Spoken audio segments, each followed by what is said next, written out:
kanina. Dati, pag may rally o meron na nagbibigay, may nagpapakain, tubig, parang nagbabayanihan. At ang nakatutuwa dyan, lalabas ang dating Pangulo. Pakikinggan, ano ba yon? Ano ba yon?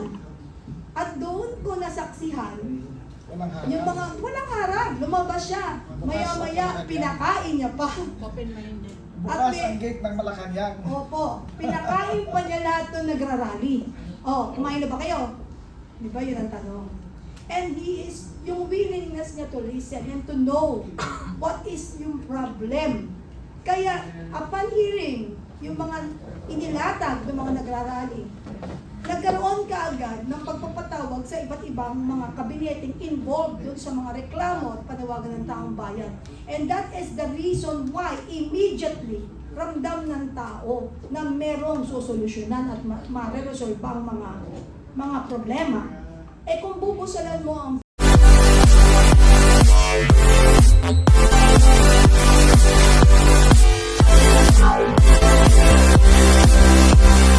what if, anong mararamdaman mo kung yung congressman mo hindi sang-ayon dun sa opinion na dapat i-representar niya pagdating dun sa decision niya sa impeachment? Ano mararamdaman mo about it? nakakalungkot. At ano sasabihin mo sa congressman Sabi ko nga pala, mo? bawal na pala tayong malungkot dahil lagi tayong malungkot. Sasabihin natin sa congressman natin, ihanda mo sarili mo dahil ang table umiikot. Babalik at babalik yan kasi hindi habang buhay magnanakaw ka. Mag-succeed ka, pero talagang lahat yan mailalantad. Malalaman, walang lihim na hindi nalalaman. Lalo na kapag hindi lahat nabalatuan. Tama ba yun?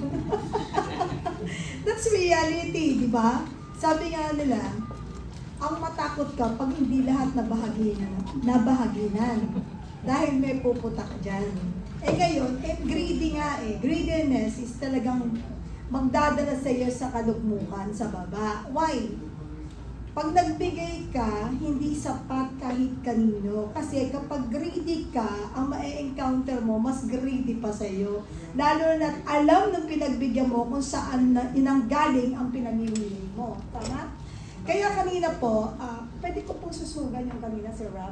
Okay lang? Sandali lang to. Kanina, habang nagsasalita si General, si Ma'am Malu, talagang nag-flashback sa akin na hindi ko mapigilan na magkaroon ng comparison doon po sa dati nating Pangulo, si FPRRD, at sa ngayon. Why? Dito, kapag kami mga rally, may mga pagtitipon, dahil panawagan para po sa freedom na gustong maramdaman ng taong bayan, eh hindi pa nga nag-uumpisa ang barikada, grabe. Ngayon ako nakakita ng mga bagong alambre, mga wire na bagong bili. Dati may kalawang eh. Kasi yun at yun ang ginagamit. Dahil naghahanda talaga sila sa mas madugo. Na yun talaga ang gagawin. Huwag lang makapasok kahit isang langaw. And aside from that, may dalawa pang mga prefab or container na magkapatong hanggang second floor.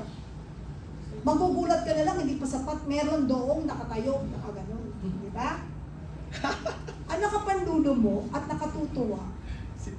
Alam po ninyo dati, pag may rally, ito po nangyari. Ipa-flashback lang natin kung bakit hindi ko mapigilan na hindi maikumpara.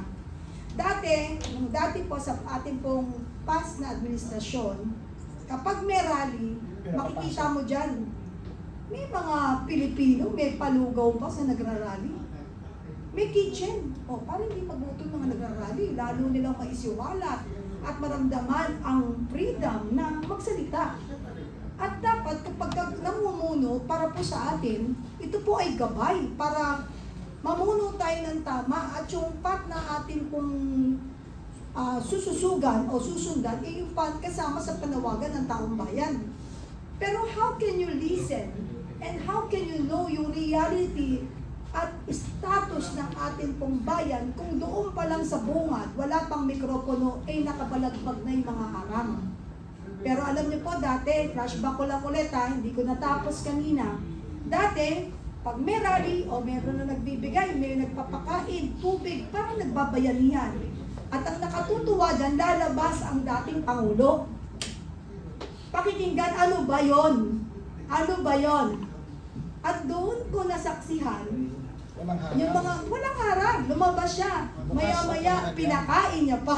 Open-minded. Bukas At ang gate ng Malacanang. Opo, pinakain pa niya lahat ng nagrarally. Oh, kumain na ba kayo? Di ba yun ang tanong? And he is, yung willingness niya to listen and to know what is yung problem. Kaya, upon hearing yung mga inilatag ng mga nagrarally, nagkaroon ka agad ng pagpapatawag sa iba't ibang mga kabineteng involved doon sa mga reklamo at panawagan ng taong bayan. And that is the reason why immediately ramdam ng tao na merong susolusyonan at ma-resolve ang mga problema. Eh kung bubusalan mo ang bibig ng taong bayan, pipiringan mo ang mata, at hindi mo, iba-block yan eh. Sino nagbablock niyan? Paano mo malalaman? Paano mo mareresolve kung hindi mo pakikinggan? So, ito ang nakapanlulo mong sitwasyon ng Pilipinas. Pagka ang namumuno ay sarado ang tenga, Takot. huwag mong expectin na mabubuksan mo ang puso niyan para maramdaman mo at makita kung talaga siya ay may malasakit sa taong bayan at sa ating bayan. Yun lang po. Sir.